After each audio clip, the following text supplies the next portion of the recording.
Last week I introduced this month's topic of avoiding the painful famine or feast that many agencies suffer from. I know this could well be an issue for you, since it was an issue for me when I ran my agency, and if I'm honest, also when I first started my coaching practice. Now picture this: you're not massively busy, so you have time to focus your energy on winning new business. You network like crazy, add some new content to your website to help with SEO, send out some emails, maybe even spend time and money on ads. Finally, that begins to pay dividends and you win some new business. This requires you to switch focus from new business to doing an outstanding job of delivering that business to your new client. After all, you want to start out on the right foot and delight them. Now, as a side note, this could lead to over-servicing, which is another big issue, but also another topic for another time. The net result of this: business development goes by the wayside.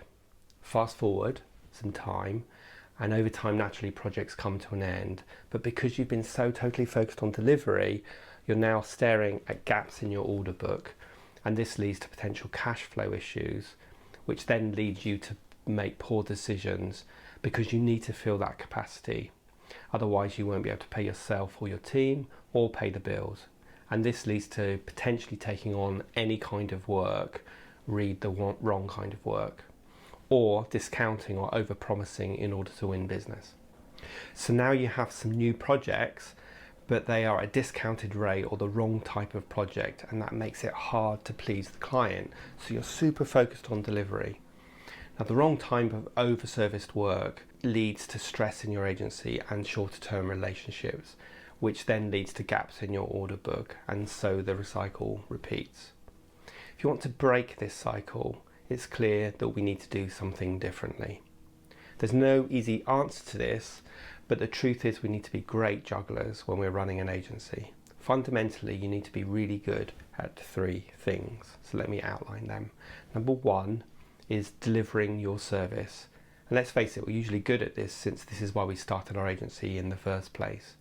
Number two is getting new business in the future, i.e. sales, marketing, new business and customer growth. And number three is running your business. So this looks like finance, invoicing, cash flow, admin, and HR if you have staff or even if you're using freelancers. Now, in order to be good at these three things, we need to allocate sufficient time each month to the delivering of these three areas. And then, no matter how busy we get, we still need to focus on these three areas, which means delegating as much work as you can to others. And if you don't have staff to delegate to, then consider hiring a VA or using freelancers, and also automating as much as you possibly can. To achieve this, ask yourself, what are the tasks that only I can do? And be honest with yourself when answering the question. Anything you could get others to do, and you're an expensive resource to be doing those tasks, you need to think about delegating. I'm going to go into this in more detail in the resources email and the blog, but get super structured and efficient with your time. Split time into those three pots. That's strategy, so that's money in the future. That's everything to do with how you will earn money in the future, so sales, marketing, pitching, proposal writing, etc. Second pot is number two, which is revenue, i.e. money today.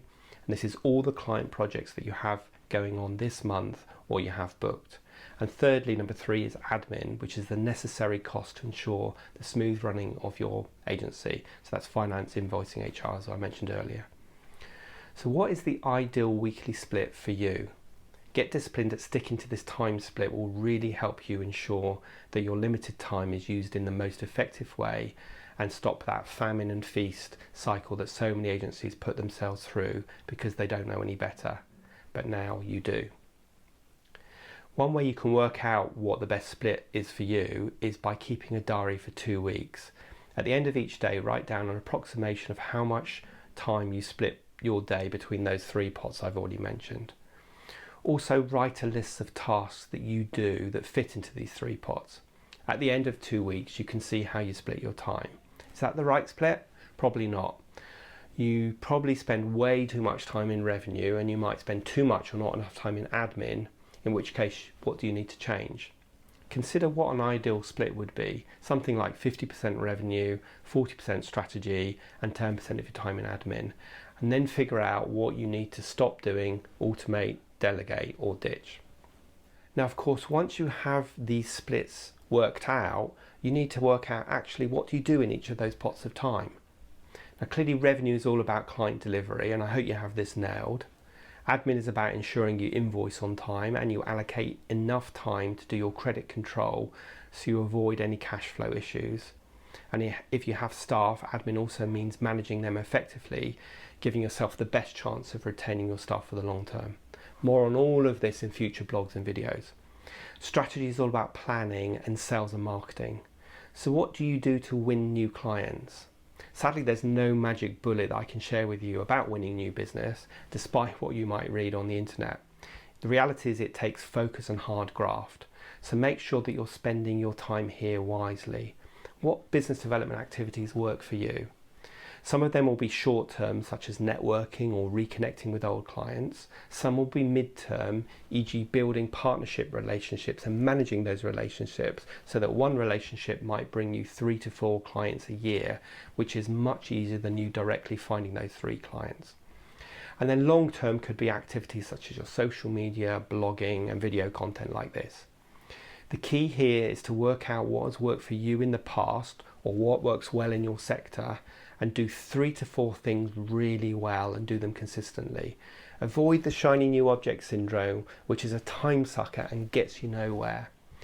My final comment on business development is build your list. I cannot emphasize this enough. Having a list of subscribers that you can nurture is invaluable to your agency, so start it now if you haven't already done it. So let's think, if you had 100 people on your list, then probably only one of them is ready to buy from you right now. So you need to ensure that you're sending value-added content to the other 99 so that when they are ready to buy, they remember you. I suffered from this famine of feast twice in the first 4 years of running my coaching business. And it was only when I had a really tough conversation with myself, hey Rob, how many times do you want to put yourself through this? That I learned some of the structures that I've just discussed, and I became determined that no matter what, it wouldn't happen again. I don't want you to suffer from this in the same way, so I really hope you can implement some of the ideas. Look out for my email or blog on this topic that will dive much deeper into the process of setting this up for you.